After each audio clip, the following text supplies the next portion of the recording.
अस्सलाम वालेकुम। इस वीडियो में हम आज बात करेंगे बारिश के बाद की सूरत हाल।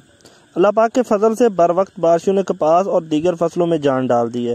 बारिशें ना सिर्फ फसलों को पानी मुहैया करती हैं बल्कि नाइट्रोजन भी मुहैया करने का सबब बनती है, जिससे पौधों की बढ़ोतरी तेज़ हो जाती है।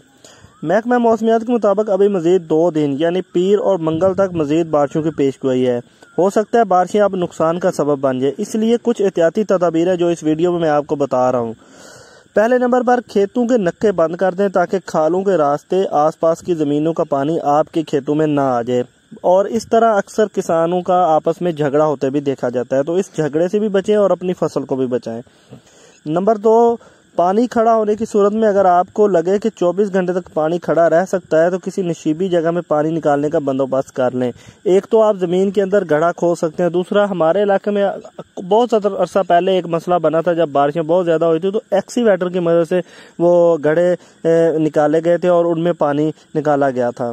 नंबर 3, अगर फसलें ज़्यादा बारिश से पीली हो रही हों तो फ़ौरन यूरिया या कैन गवारा का केरा करवा दें। अगर ये दस्तयाब ना हो तो NPK का स्प्रे करवा सकते हैं या 2 किलो यूरिया फी एकड़ के हिसाब से आप स्प्रे करवाएं। ऐसे मौसम में थ्रिप्स और सब्ज़ तेला का हमला ख़ासतौर पर कपास पर हमलावर होता है, जबकि मकई पर फाल आर्मी वार्म का हमला हो सकता है। लिहाजा अपनी फसलों का मुआयना जारी रखें। कमज़ोर कपास पर बारिश के बाद यूरिया या गवारा खाद का छट्टा लाजमी कराएं ताकि कपास की बढ़ोतरी की जानब माइल हो सके।